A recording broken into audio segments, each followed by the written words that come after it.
I want to go off of something that you've said often, which is politicians are mirrors of who we are in many respects and not molders. Yeah. I think that's such an interesting concept. With Trump, then, what is the mirror here? Because he feels like a molder, if you could call him that. But what's the mirror? What is your sense of what this moment is saying about us? Well, not to get too lost in the metaphor, but that's what I do, so we might as well. To mold, you have to amass power. And in that way, you tend to mirror. President Trump is a mirror of, I think, our most basic instincts. I think that he has deepened and exacerbated many of our worst characteristics.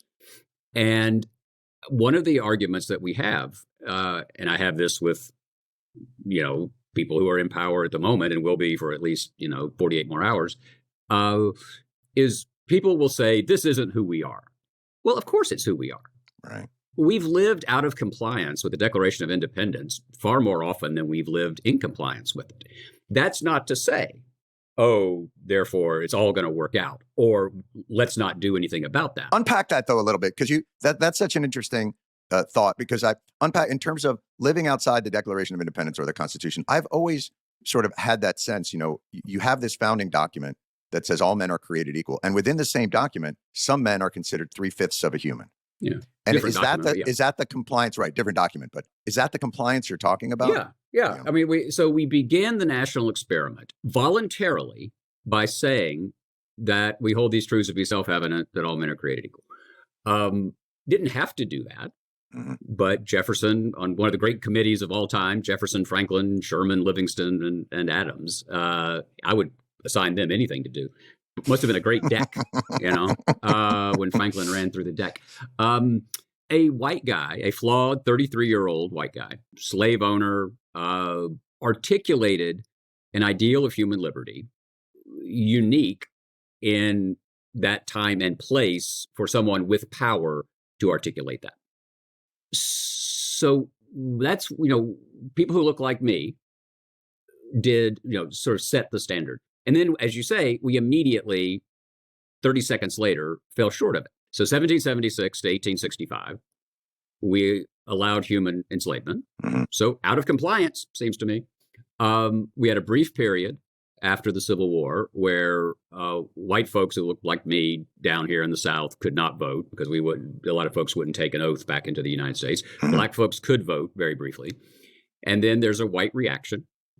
White supremacist reaction in the 1870s. So let's just say for 10 years we were in compliance. Okay, so it's right. We got 10. Seriously, think about it.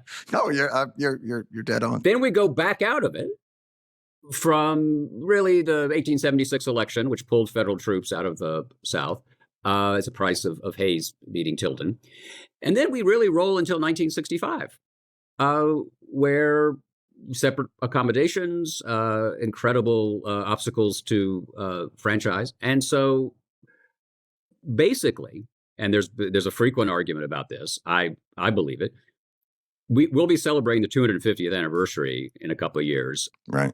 I think we're 60 years old. I think we were founded in 1965. And in many ways, to bring this to exactly to where we are, right, President Trump is in many ways a reaction to the implications of what unfolded in the country in 1964 and 65. In terms of the Voting Rights Act, or are you talking also about immigration at that time? Well, both. Right. Becoming a genuine multi-ethnic, multiracial democracy. And you're right, it was the Civil Rights Act, it was the Voting Rights Act, and it was the Immigration and Nationality Act in 1965. Which changed the demographic of the country. It moved sort of immigration from that more Western European model to something that was browner. And for those who think that, oh, boy, if only it could be like it was in the old days, what the 1965 Act did was repealed the restrictive 1924 Act, which, as you say, established these national quotas that emphasized Northern Europe. Right. And that's what was in place when the Roosevelt administration chose to follow the letter of the law and not allow more refugees in from Nazi Germany. Right. So that's how this matters. Right. So this is who we are, right? I have argued for a long time, you and I have had this argument, that the remarkable thing about the country is that we get as much right as we do. Mhm. And that's a really easy thing for me to say. You know, I'm a boringly heterosexual white Southern male Episcopalian, right? Is that your Tinder profile, John? Is that what's on there? It is. Boring heterosexual, right? White Southern male Episcopalian. All right. You know, and we had a hell of a run. Yeah. You know, I'm we intrigued. had about 10,000 years. And there are a lot of folks who are thinking, wait a minute, we're not going to be in charge. Right. And this is a reaction to that. Or it's a loss of absolute power. It's sort of this idea that that would be the default setting of the country. And that is the quote unquote meritocracy. And that anything that deviates from that. And so what does it say then? Because I think this brings it back to your interesting point, which is, and we have chosen a kind of retreat from that. You know, 2016 was kind of felt like an anomaly. The popular vote was lost. It was a surprise. This feels, it's not, you know, Reagan winning 49 states, but it's a much stronger argument to a broader coalition and a choice that the country's made a choice. And I'm wondering, does it reflect, and maybe this is a broader point for America in general, but does it reflect it's a democratic repudiation in some respects of democracy? If that contradiction can make sense. Donald Trump clearly has run in a manner that says, I want to accrue more power in the executive than maybe the founders and the Constitution are comfortable with. I want the Supreme Court to grant me immunities that seem utterly at odds with so many of the other checks and balances that go along there. And it is a democratic approval in some ways of kind of an anti or less democratic movement. Does that make sense? The one edit I would make is it's a populist retreat from democracy. Why do you say things better than I do, Meacham? I really don't care for that. I'm sorry. I know. You should be a writer. If Edward R. Murrow and Johnny Carson had a baby, it's you. Are they allowed to do that now? Probably not. They are now. They wouldn't have been allowed to do that a few years ago, but they're allowed to do it now. So does that put us at more risk then as this goes along? Okay. Yes, it does. It does. And I'm not trying to be alarmist, right? No, I understand. I thought Trump was a difference of degree, but not kind. You talked about 16 until 2020 and really the aftermath of the election. Right. The stuff he did was reprehensible. There was a corrosion of the presidency as an institution that I revere. I found myself with my children trying to explain why their father spends his time recording the history of something that seems so flawed. Oh, wow. You even thought of it in a manner of, I've spent my life kind of revering the history of this system, and to watch it be so casually discarded made you question the things that you were doing. Why record something that is now this, I don't know, tenuous? Yes. And that part, the answer to that part should be, well, and in fact, that is the answer I have, which is the fact that it is tenuous and contingent means we have to tell the stories of moments of both peril and possibility, because this is what we've got. And so I didn't question the efficacy of the work, if that makes sense. I did it, but it was an emotional sadness. It was here, and here's just a quick story about it. So I on Ash Wednesday, 2021. I'm sure you remember where you were. You know me. I'm the one who's I'm the guy with the pots with the ashes. Just going, do whatever you want. Somebody's got to gather them. Burning the palms. That's right. But I remember because I was going up to I was at a meeting in Washington, and I had my daughter, who was then 16, 17, wanted to go up.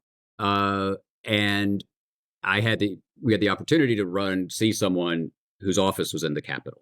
Just go ahead and say the president. Just say the president. Well, no, I was going to see the president. No, I was seeing the president later. But that day, it was the Capitol itself. All right, fair But enough. I had some time, and so went up to see a lawmaker. And I hadn't realized, this is February 2021, the amount of fencing and the number of National Guardsmen around the Capitol.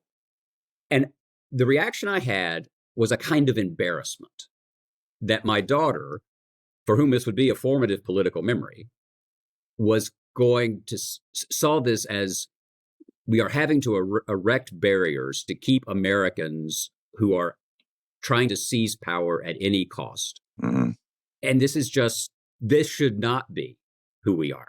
Not that it isn't, but it is who we should not be. So we don't need to keep doing my therapy, but I appreciate it. No, that's what we're here for today. I We're here appreciate to that. heal John Meacham, To heal who me. is at odds with his own career. I wonder though, John, isn't Trump in some respects, it's almost a throwback presidency to a time of kind of manifest destiny. Like there are things about his presidency that are explicitly 19th century values. There's a certain amount of Seward's Folly, and there's a certain amount of, when America... It's the Mexican War. It's Polk. Right. To be purposefully crass, it is a theory of power that he expressed in his interview with Billy Bush, which is we're going to grab them by the whatever. And that is how America, in some respects, used to operate. And is Trump just explicitly expressing the implicit way that America has operated in the world? Are we overreacting based on his style rather than what he is actually saying to do? Like when he says, hey, Greenland, underneath you are all these things that are very important to us. So I hate to tell you this, we're going to have to take you over, as opposed to the modern presidency, which would be Greenland. We would love to elevate you democratically. Like we would couch it in higher value and higher morals, but ultimately the result being a slightly imperialistic and colonial grab. Does that make sense? It does. Would we invite them to a yellow pad conference, give them a free fleece, and then take their country? That's exactly right. Yeah. It's the Brookings approach as opposed to the bully. Brookings versus bullying. That's right. Is where we are.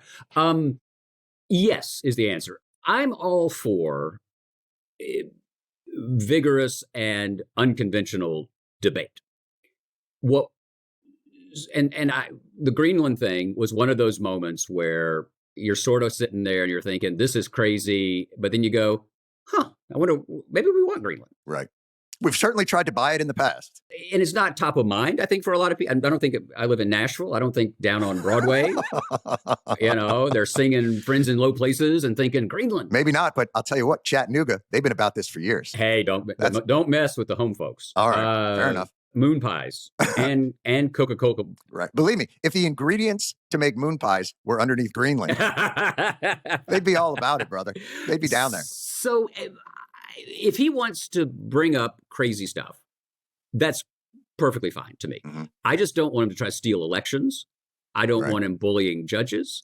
I don't want him appointing only the cast of Fox News to hold ultimate power.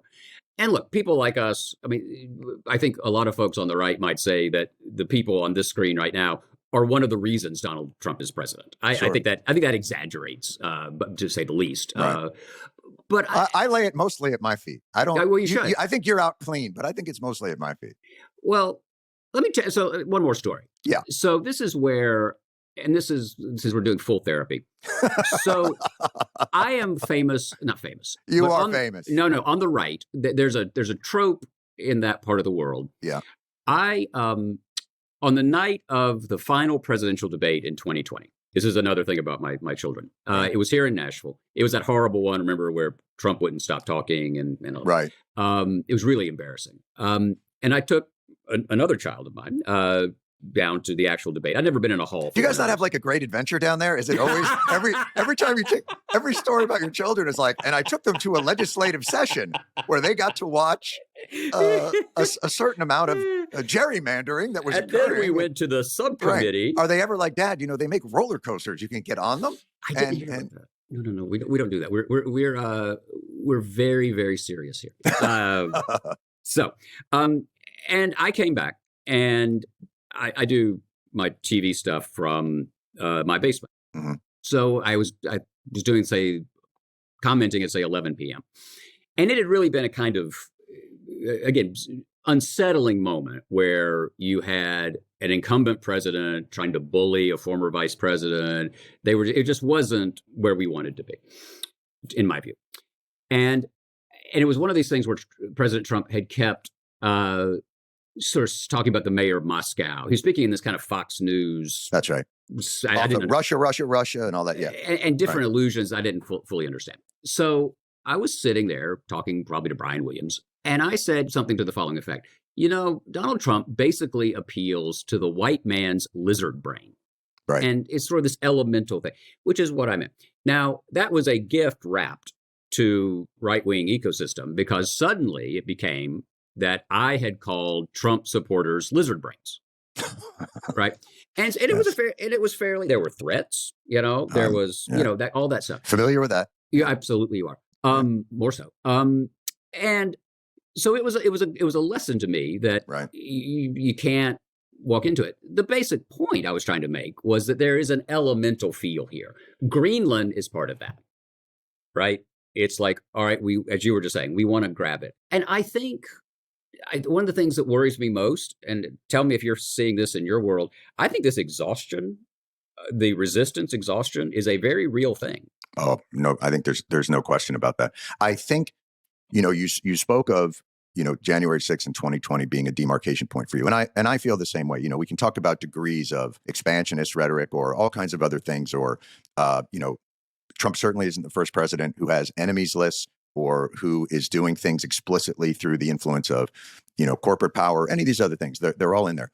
The line of demarcation for me always within, a democracy that has a peaceful transfer of power is a democracy until there's until the person decides like, hey, you know what? I think maybe I'm not leaving. Like that to me is the moment. And rather than that moment being disqualifying, that moment seemed to be in some respects a rallying point. We didn't get to do it this time. And then to see that, I guess what you would say, devaluing of the democratic process be rewarded with a grander victory than what it was, I think is the most dispiriting part of it that I'm seeing. But the second part of it, John, is, and I'm curious what you think about this, every new media is going to create some kind of a change in structure, a kind of seismic shift, whether it was radio, whether it was TV. I think they are better at this new they are Kennedy and television when it comes to this new media, as opposed to, and I think the Democrats are Nixon with the sweaty lip going, I don't need makeup. I look great. Right. I think that's part of it. When you talk about, I said lizard brain by mistake and they took it.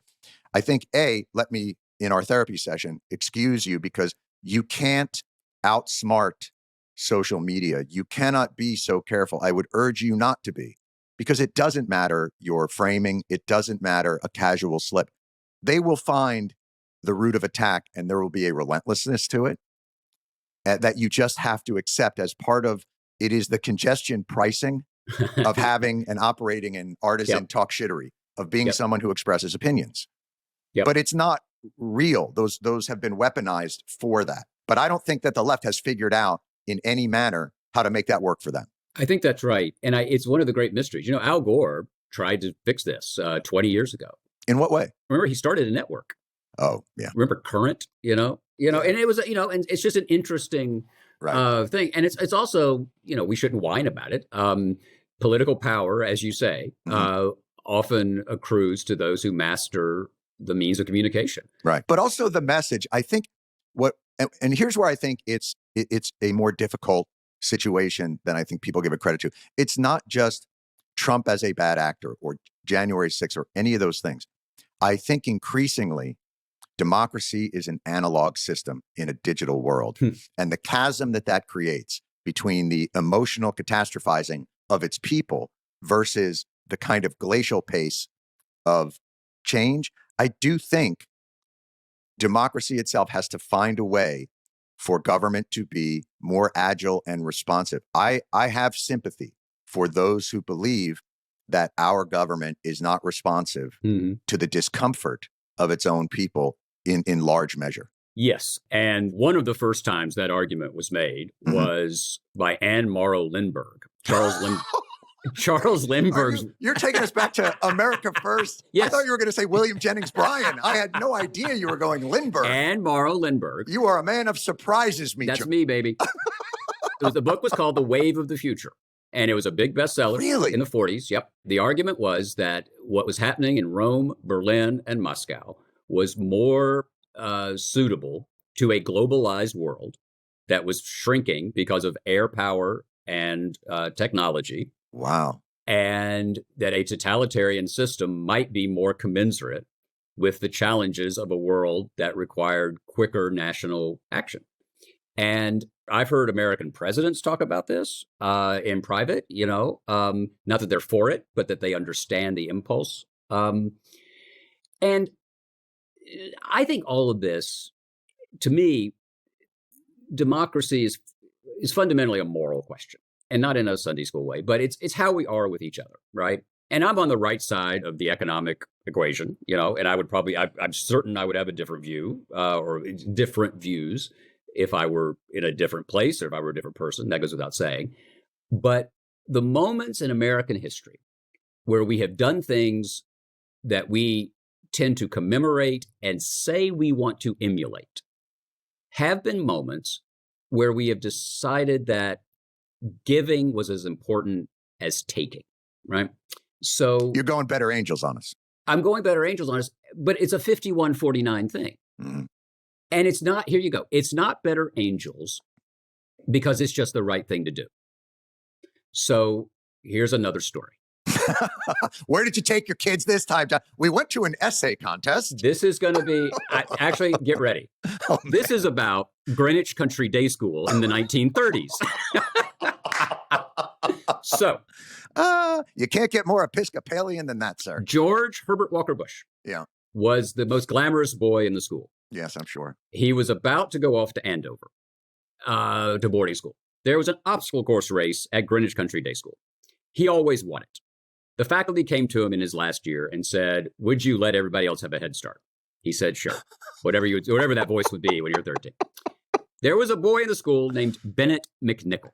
Come on. Get ready. Not true. Bennett McNichol was a fairly rotund lad. He had not paid attention to Mrs. Obama's school lunch program. That's important to the story. Right. But he will pay attention to RFK Jr.'s school lunch program. Get ready. All right. Everybody goes off. Yeah. Then Bush goes. Mm-hmm. He's going through a series of barrels on the ground, narrow barrels in the obstacle course. And he pops out and he looks to his right, and Bennett McNichol is stuck in the barrel. Can't get out. Bush reaches down, pulls Bennett out, says, come on, Bennett, we'll finish this together. All right. It's the kind of story, right, that a presidential family tells about their chieftain to say what a great person he was. Sure. But I didn't hear it from a Bush. I heard it from a McNichol. And so I took it to the old man. This was 10, 15 years ago. And I said, Mr. President, I just heard this story about Bennett McNichol. First thing he said was, Bennett, he loved lunch. I said, no, that's not. It's really not the point, sir. He said, is he still big? I said, not the point. I said, why did you take him out of the barrel? And George Bush looked at me really as if I were crazy. And he said, listen to what he said. I'd never been stuck in a barrel, but if I had been, I'd want somebody to pull me out. All right. It wasn't, I did it because it was the right thing to do. I did it because my better angels told me what to do. I did it because my mother read me the Bible. Right. It was a practical act of covenant. He might need help, so he gave help. And that was the first point of light. Yep. The 1,000 points of light. So this is, in some respects, you're looking at this as the American public has in some ways voted for the more Hobbesian approach. Bingo. That the idea is that's a lovely sentiment. And but here's what you have to do in the real world. Leave heavier people in the barrels because otherwise you won't You got to keep moving. You got to go beat China. You got to go beat China. Yeah. Right. Right. China's over here. Leave poor Bennett. Yeah, that's exactly right. And if the Hobbesian scholars write in, you respond. But it's Hobbes versus Locke, right? Locke was sort of, well, the state of nature is we all believe in liberty and each other. Hobbes said, no, it's the war of all against all. That's the state of nature. And that the state of nature requires a strong man, a monarch, to run it. And that's absolutely where we are. But in that, were we kidding ourselves about Locke? I mean, in some respects, isn't what then HW would represent is a benevolent dictator as opposed to a more ruthless one? Because I guess that was my point originally. Are we kind of putting on blinders? And this brings us around sort of more full circle to what we're talking about, which is, are we now seeing our system more clearly as it is? Like, even let's talk about, there's this sort of kind of idea of, money controls our system. Well, now we're seeing it explicitly, and it's always sort of hidden and, lobbying groups and all that. Meanwhile, Elon Musk comes in and says, I'll give you $270 million, and that investment will pay off in $200 billion. Are we just seeing the dynamics of the system? Is it like those watches? If you remember, there's those old watches where you could turn them over and you could see how it worked. Yeah. And you could see the gears. Are we really just seeing the gears now in a way that's more explicit? And were we kidding ourselves that this country really was a country of pulling people out of barrels. Is that too cynical? I'm sensing your disappointment. No, it's. I'm thinking because I want to.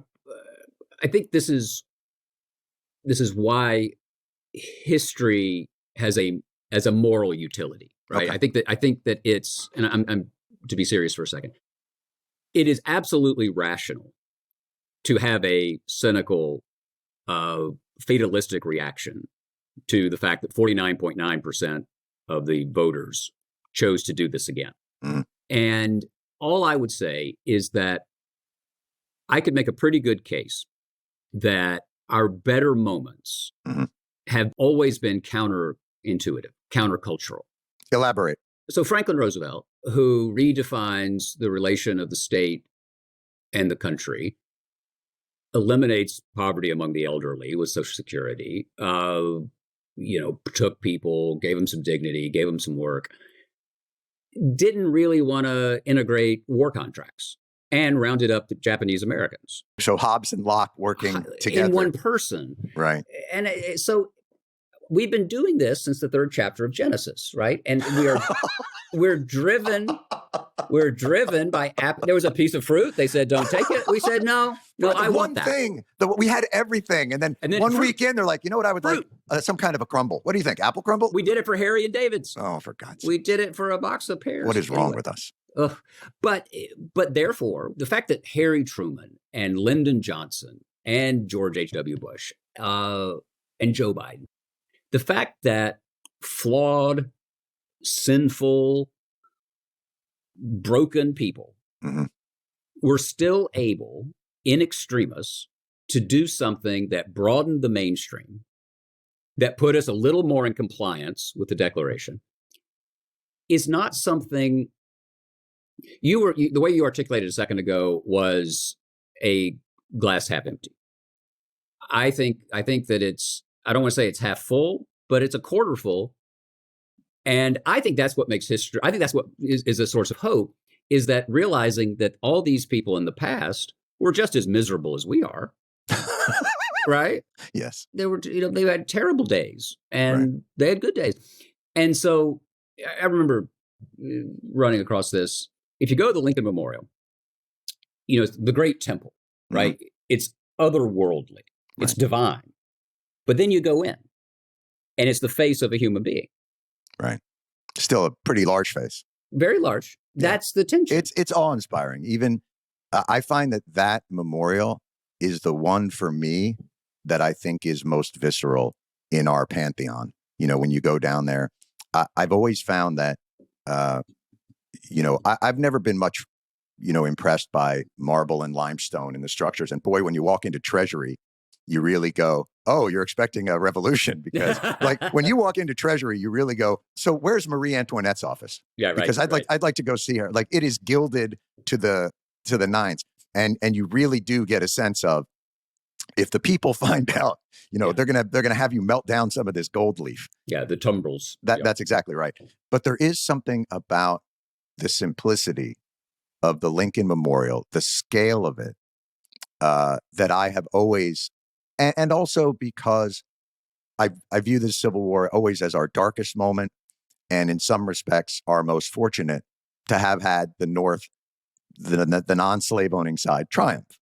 Because without that, I just don't know, what this all would have been for, if that makes sense. That's true. And it's another thing, again, on our therapeutic mode. Now for you, I am optimistic, John. I don't want to give you the wrong impression. I remain optimistic. Well, I'm Dork Klonopin here, and so I want to offer you something. So to me, the thing is that Americans never, as President Biden said, literally, we never just wake up and say, hey, let's do the right thing. Right? We didn't wake up in 1861 and say, you know what, human enslavement, let's phase it out. This is bad. No, we killed probably 750,000 people in a country of 20 million people. It's huge. Right. In the Gilded Age, the Musks of the late 19th century didn't wake up and say, you know what, 40-hour work week. Right. Unionize. It was always born of violence to a large extent. Violence and the tension between conscience and appetite And the central, to your Hobbes point, the central thing as we head into this next week, power. Right. And everybody wants it. That's from the third chapter of Genesis forward. The remarkable thing about this particular national experiment is that we have managed to, let's throw Montesquieu in. How can you not? Exactly. We've managed to divide power in a way that has its frustrations, but it has kept this rickety ship afloat. Right. And maybe, you know what, I think the founders would have been surprised that we lasted this long with this little renovation. I really do. I mean, think about it. I mean, if you were like, like we're only going to amend the thing. They would not have viewed what they wrote as so sacrosanct as Genesis. Oh my God. It's one of my things. That's a different conversation. But this idea that a bunch of the Federalist Papers were like super tweets. I mean, they were like they were newspaper pieces. Right. And that's now St. Paul. I mean, my goodness. And isn't it interesting that even today we're kind of having the argument? You could almost make the point that the populist right are the anti-federalists. They're the anti-federalists. They're much more in line with a kind of unitary executive and a moving along those lines. But you brought up something interesting, and I know you're on a tight schedule, and I want to honor your time. But I wanted to make sure before you left, you said something earlier that I thought was really interesting, which is, thank God, this idea. Shut up. This idea of power, and I wonder, can you make the same critique? Because for President Biden, who is now leaving on, I think, a much more obviously melancholy note than what you would have imagined, is sitting in that office. Power does not often cede itself. And I know that, and you had written about the Cincinnatus moment and him stepping away. Do you think that human flaw is in some ways what didn't allow the president to see maybe his own limitations in that moment and those around him, and that same dynamic that pushes us towards these other changes and trying to get closer to, as you said, the pact that we made in the Declaration? Do you think that was what was at play in that moment? Yes, I think that the forces, the characteristics that drove President Biden to the pinnacle of power at a very late season in his life, in a Greek way, were the characteristics and the habits of heart and mind and yes, appetite, that propelled him into a campaign that self-evidently he shouldn't have done. He's my friend. I help him when I can. Right. I don't talk about our conversations. Sure. So I'm in a very weird position here, but I don't want to be dishonest either. Sure. I understand. And so I think that unquestionably, as history looks at President Biden, this remarkable 50-year public life, it is a period of tragic lows and unexpected highs. He was left for dead politically in presidential terms again and again, and makes that last campaign in 2020 at what is hard to remember sometimes how dark that hour was. Presidential legacies always depend on what comes next. And so I think we're going to be debating this forever. But let me put it this way. If this is another kid's trip, I don't want to hear it. No. So presidents can't have it both ways, right? You can't say in a country of 330 million people, I'm the one who should have the nuclear codes. And then say, well, I didn't quite see that coming. Right. So too much is given, much is expected. And President Biden will, for the debate about his legacy, and arguably every time he's discussed in historical terms, people will have to deal with the following question. Was the skill set that produced 48 months of results, was that worth the price of the political confusion that unfolded in 2024? That's the question. Right. Well, it's a question that I'm sure that Jon Meacham will be answering, because Jon Meacham answers questions. And I don't want to listen, Jon, I don't want to give away too much of your hidden life. But when we first came on to the program, and Jon was kind enough to join us on the podcast, he was reading just for pleasure. I want to make this very clear. This was not a sign. This is not part of a longstanding work. Jon, would you mind holding up? Do you want to see it? You want to? Yeah. Mamie Eisenhower, ladies and gentlemen. This is a man. Look at this. At home in his study. He could be doing anything. Candy Crush. It could be anything. It could be Candy Crush. And in that moment, it is a book on Mamie Eisenhower. And, blurbed by Claire Booth Luce. What? I know. Notoriously very flinty about putting the blurbs out. Very promiscuous in her blurbing. May I ask what Claire's opinion was of this Mamie Eisenhower Trump? Just to end this, to put a button on the entire conversation. All right. This book is written by Alden Hatch. It was published in 1954. It was big in 54. Had to be. Alden Hatch is a personal friend of Mamie's, so it's got hard-hitting. Yeah, he had access. This, by the way, is also, this is the complete and unabridged. So there may have been an abridged version of Red Carpet for Mamie. And the blurb from Congresswoman Luce is, Mamie Eisenhower is beloved and admired by millions of American women. Apparently the men didn't think about it. The men didn't care for him. Yeah. Alden Hatch's book makes you understand why. That's good. That is good. You know what? A good loose quote. And that probably is what shot that to the top. And for those of you who haven't seen the movie, Ava Gardner was triumphant. Well, I'm doing a biography of Eisenhower, and so fantastic! I'm going to spend the rest of the day worried about the battle for Tunisia. If you can I tell you something though? It is. I so love the idea, because Eisenhower today would be considered a communist. So I love the idea that it's coming out there, that a man who warned against the military-industrial complex and understood and just wanted to build roads, like the idea that you're putting that out there, delightful. Jon Meacham, I can't thank you enough for this therapy session, for everything that you brought in there, Jon Meacham. And there was light. You've got to read a wonderful biography of Lincoln. Jon, thanks for joining us. Thank you, Jon. Man. First of all, welcome back, guys. Jillian, Lauren, Brittany. I hope you guys all had a well-deserved break and you enjoyed yourselves. But, Meacham comforts me. He's like, he's my Campbell soup. Like, there's something about the breadth of knowledge, the made-up names. Bennett McNichol, Claire Booth Luce. Come on, man. None of that shit is real. To begin a story with George Herbert Walker Bush was the most glamorous boy in the school. It's so genteel.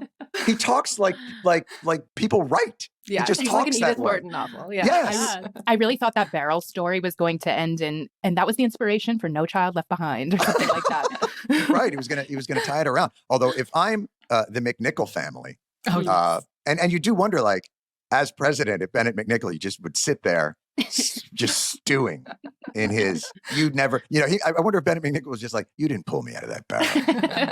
I got myself out of that barrel, you bastard. Next week on The Weekly Show, we have Bennett. But everything, it's so funny when you realize this country was so steeped in all the iconography of its ruling class of Protestants and Episcopalian. And like, as Carlin would say, it's a big club and you ate in it. Like, it was a country club. Mm-hmm. And that's the default setting that we all sort of work off of, and deviating from that, there is like a strange discomfort in that. And it's funny when he talks about it. We're 60 years old, and I'm like, wait, I'm 62. I'm older than America. That doesn't seem right. But I mean, it is like when you talked about that. I was reminded after the election with just the fact that the Democrats haven't won the white vote since 1964. And what happened after 1964? The Civil Rights Act. So wow, that really underscores it. Yeah, it really does. Boy, that's slightly sobering thought. I know. Slightly sobering, slightly damning. You're just like, oh, okay, yeah. All right. Well, now they got correlation and causation might We're doing check great. out. In the next election, I would not be surprised if the Democrats ran Bennett McNichol. I do believe they're going to pull him out of that barrel and put him on the ticket. Someone from the Greenwich Country Day School, most likely. Right. What I love about that story, too, is like where they were going. It was before he went to Andover. Yes. He was at the Greenwich Country Day School, and then he went to Andover, where he was the most glamorous boy at Andover. And you're like, I think I remember this as a Studs Terkel novel. But phenomenal. But happy to be back. It is going to be an interesting ride. I am glad that he, in some ways, tempered my melancholy and pessimism and reminded me, like, all right. We don't know what's going to happen. We've been here before. Now it's time to move forward. So, how are our viewers? Are they listeners, viewers on podcasts? I don't even know. We have both. What do they got for us? Hopefully, they've had a nice break as well. Yeah, they gave us some really thoughtful feedback over the break. Yep. Let me hear. John, I grew up watching you and enjoy your program all the time. I wish you knew how crazy you have become. Not as bad as Colbert, but nonetheless, very bad.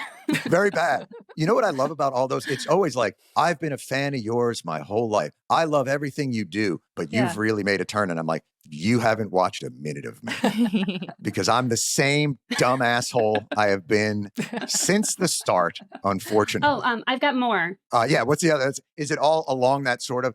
It's the new kind of. There's a theme. Yeah. The theme is always like, you were great until now. Mm-hmm. Yeah. Okay. Yeah. You're smiling. You love this. Well, yeah. I mean, I'm used to it. So it tickles me. Jon Stewart is an arrogant, self-righteous asshole. Yeah. But always, by the way, again, there's been no growth. It's just, it's not new. All right, go ahead. Fuck you for helping push Biden out.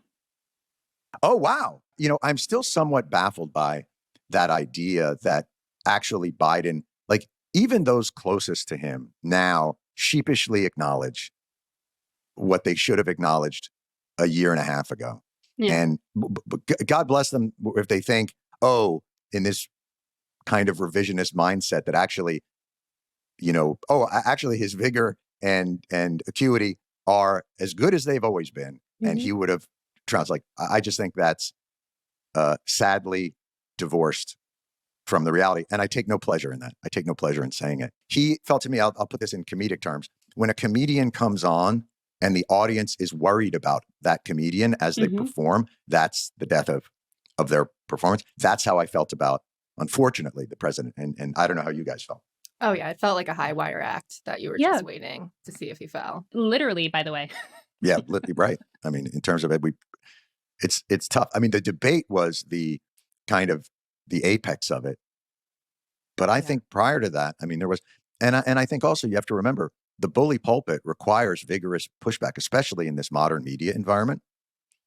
And if your emotional and intellectual reserves have to be managed and, in some ways meted out, in just a certain amount of, rationing, I'm sorry, you won't be able to do it. And Trump's, unfortunately, his resources for that were endless. Yeah. The arrogant asshole part. Yeah. No, that's true. All of that feedback was from Jason Furman. Just so you know. Damn economists! Why? That's it. Everybody else loves you. Yeah! Come on! Terrible. Well, that's great. That's the kind of shit. Look, it's important for us to hear it all out and kind of think about, because there is, it's funny, in all the kind of waterfall of criticism and attacks that come, generally, there will be something somewhat constructive in some of it. And even though it's kind of a drag to sift through all of it, it is in some ways you are panning for gold in a, river, a torrent of, kind of shitty criticism. But sadly, you'll probably find a nugget or two where you're like, yeah, I should get better at that. Yeah, I mean, it's been helpful to read the comments, honestly, because we've gotten some great feedback or suggestions on like topics or people we should talk to. Yeah. And Brittany, we should have, let's think about some of those suggestions for topics and people, because look, it's going to be hard to turn our attention off the fire hose. Yeah.